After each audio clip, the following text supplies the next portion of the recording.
Tak priatelia, zdravím vás. Trošku vám nastočím tento náš super setup. Vidíte túto okechulu smraďožskú, si tu takto lahla na tieto epetka a vyvaluje sa tu a spí. Ivík si našiel miesto tam vzadu, ako má Rupina miesto na spanie. Iví, ako sa ti tam robí stade? Dobre, to Aťka našla.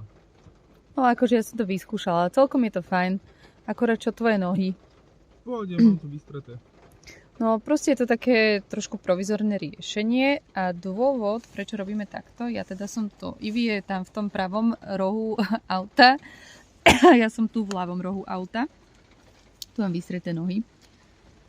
Nechali sme si otvorený kufor, ešte dochladzujeme platničku, tá platnička má takú výdrž, že dovidenia, normálne, že ona vydrží byť horúca ešte kým sa odpojí snáď pol hodinu. Sme si robili rýžu, Ivino s mesom a ja s takými niečo vegetariánsko-vegánskym. No a máme otvorený kufor, takže tu nám aspoň na tento úsek neprší, čo je veľmi fajn a super. Akurát, ako si môžete všimnúť, všade inde poprchá a trošku leje sem tam. Dneska už nie je také prenádherné počasie, ale má to svoje čaro, nebudeme si klamať.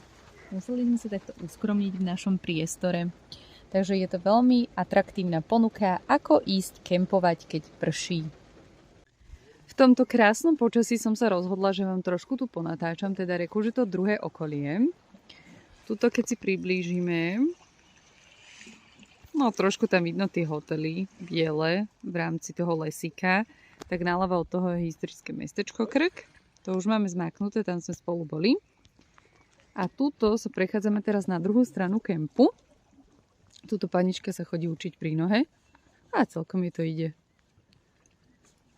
Dneska ako dosť prší, nebudeme si klamať, ale našli sme si teda nové sedeníčka v aute, takže no problémis. A musíme ešte trošku doladiť naše auto na pršiace pomery a bude to perfektné. No ale vidíte, že je to tu fakt veľmi sympatické, fakt pekné. Teraz také pokojné more večer a tuto sa dá ísť až touto promenádkou, až nevieme kam, spolu to objavíme. Ivi, čo by si zlepšil na našom aute? Rozmery. OK, teraz niečo reálne. Niečo reálne? No, neviem, ťažko povedať, je to také, že zadný stan, ktorý musíme kúpiť a ešte nejaké predné tie. Sieťku myslíš teraz, či iné? No, tie na okná.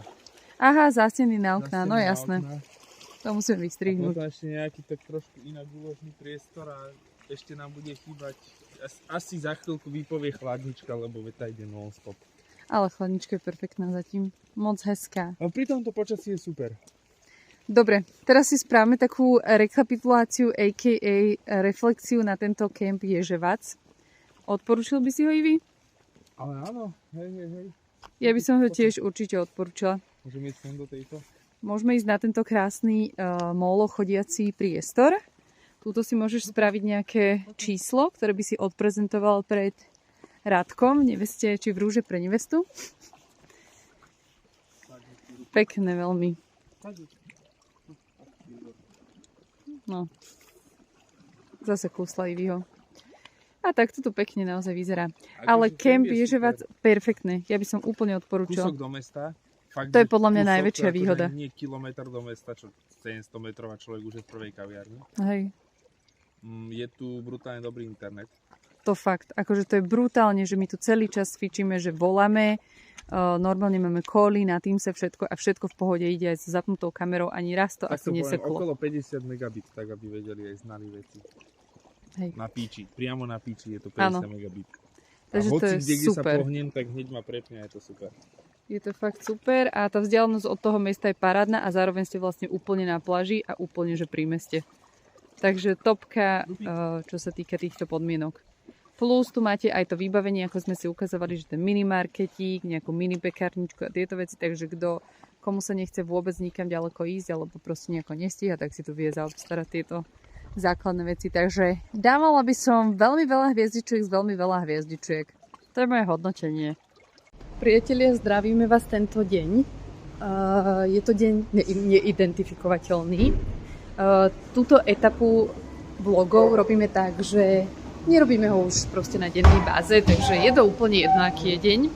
Ale čo nesmie chýbať? Rubrika. Supermarket, je to tak? Tak vezmeme vás na obhliadku supermarketu a konkrétne tentokrát je to Spar. Takže nič lokálne. To sme si chceli kúpiť, nie? Ale chceli sme si kúpiť toto kreselko do auta, pretože absolútne by sa nám to tam zmestilo, prípadne nejakú kvetinku.